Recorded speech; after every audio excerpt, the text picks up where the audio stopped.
Hello and welcome to this video on protectionism.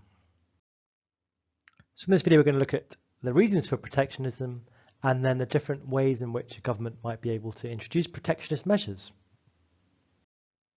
So let's start off with what protectionism means. A government is said to be protectionist or pursuing a protectionist agenda if it's implementing measures designed to restrict free trade.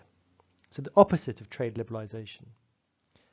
The government might do this by creating barriers to prevent or reduce the level of imports. So why would a government want to restrict free trade? Why would a government want to reduce the level of imports? Well, we have 7 reasons here with clever picture clues. You might want to pause the video for a second and see if you can guess the reason from the clue.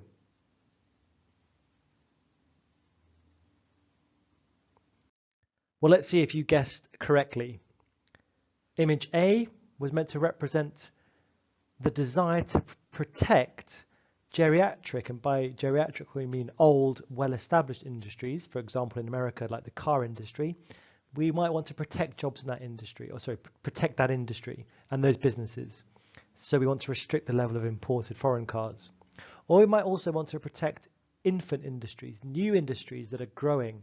Perhaps there is a new renewable energy technology that's growing in our country. It can't yet compete internationally on price, but we want to support it. We don't want people to be buying imported technology. We want people to support our domestic technology so it grows into a larger business. The second one was to protect employment. This seems fairly straightforward. If we're importing, we're not buying from the domestic market. So domestic workers are going to lose jobs. But if we restrict imports, we can protect employment. The third one is we may wish to correct the balance of payments deficit on the current account. If we restrict the level of imports, then we will achieve this. Number 4 is that we may want to restrict imports from countries that have poor health and safety records, or perhaps countries where we have environmental issues about how the production has taken place.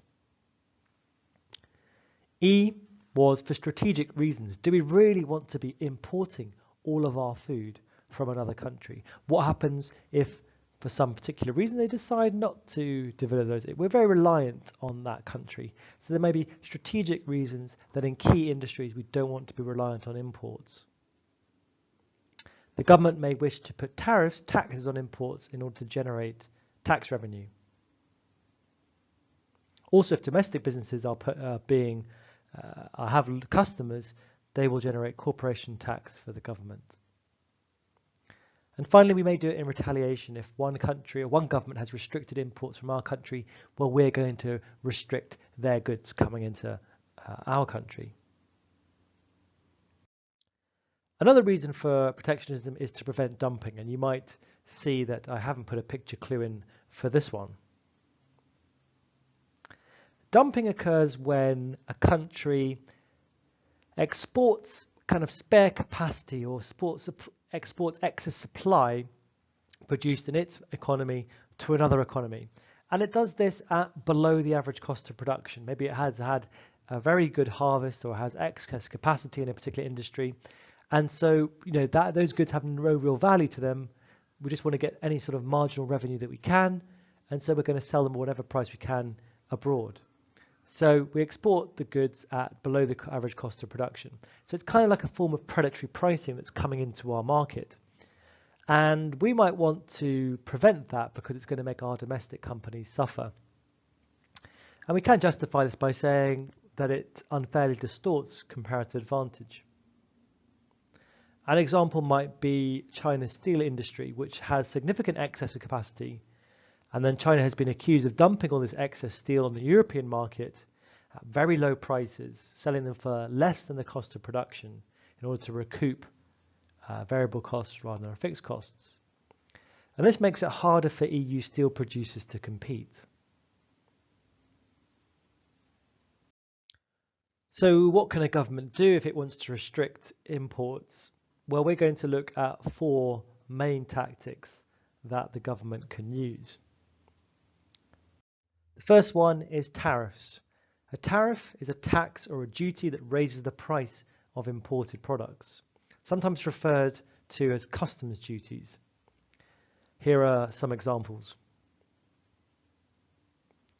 The pros and the cons. Well, the advantage is it reduces imports.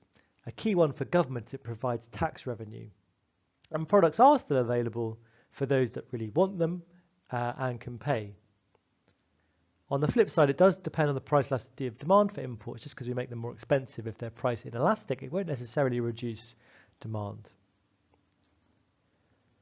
Consumers have to face higher prices, and so we're reducing consumer surplus. And ultimately, we're protecting companies that are less efficient. So a bit more information here on tariffs. A final point there in the last sentence, a tariff can also improve a nation's trade balance. Tariffs can generate tax revenue for governments. We've mentioned that. Indeed, for many developing countries, import tariffs are an important source of tax revenues because perhaps they don't have the domestic businesses to generate sort of significant corporation tax. Okay, the next one we're going to look at is a quota. A quota is a physical limit on the level of imports allowed into a country, or it could be a limit on the value of imports allowed into a country in a particular time period. Again, here is an example. What are the advantages and disadvantages of this? Well, again, it reduces imports. It doesn't raise the price for the consumer, so that's an advantage. On the flip side, the negatives are it limits choice for the consumer and does encourage the black market and smuggling. Again, here is some more information about quotas. So quotas obviously limit the amount of imports and direct consumers to buy domestic goods instead. They also do create excess demand for imports for a given level of domestic demand, which can drive up the market price of those imported goods. And the higher market price can benefit domestic producers if they sell similar type of good. Our next one is subsidies. A subsidy is a payment from the government to encourage domestic production by lowering costs for producers in that country. Here's another example, and here are some pros and cons. The advantage here is that it reduces prices for consumers, so increases consumer surplus, and raises the chance of exports for domestic producers as their prices become more competitive. The cons, well, the big one is the opportunity cost. This also needs to be funded somehow, perhaps through higher taxes or government debt. And again, it's really helping out less efficient producers gain an advantage, so it's distorting comparative advantage. Again, some more information on subsidies here. A subsidy is a form of non-tariff barrier.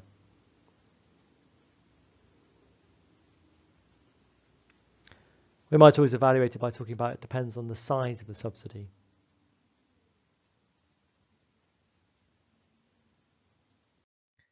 Finally, we have government regulations or government legislation. Countries might employ measures such as legal forms, health and safety inspections, and specific product specifications in order to reduce the level of imports. This might take a variety of forms like labelling, health and safety regulations, product must meet certain environmental standards, must come from a certain country. These will discourage imports by raising the costs of selling those imported goods in our market. Some advantages, well, this might improve quality of the goods that are imported. It might reduce the negative effects on the environment or the negative treatment of workers that may be involved in the production of these imports, particularly if they're cheaper. On the flip side, they raise costs. Loopholes can be found, shortcuts can be found in getting around these regulations, and it's difficult to enforce these and check for every single imported good that the regulations have been met. Here are some examples of areas where the government might legislate things that maybe breach intellectual property law.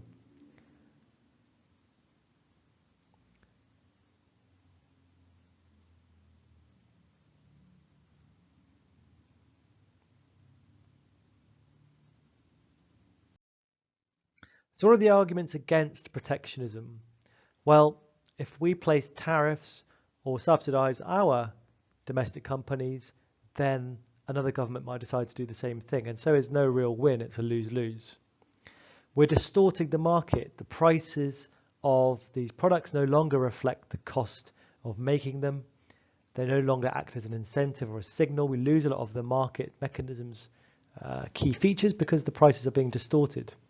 Often consumers have to pay higher prices, particularly if we've used a tariff or regulations or a quota. There may be higher costs for exporters as a result, particularly if we place a tariff on imported raw material. Some may try and bypass import controls, so we've got to always question how effective will these controls be. And tariffs are considered to be very regressive. If I increase the price of imported clothing, it's the poorest in society who pay the biggest share as a proportion of their income. An extra $10 to someone on a low income seems a lot more of their salary than the extra $10 to a multimillionaire. So in this video, we've looked at the reasons for protectionism and looked at some of the pros and cons of the different types of protectionist measure a government might take. That's it. Thanks very much for listening.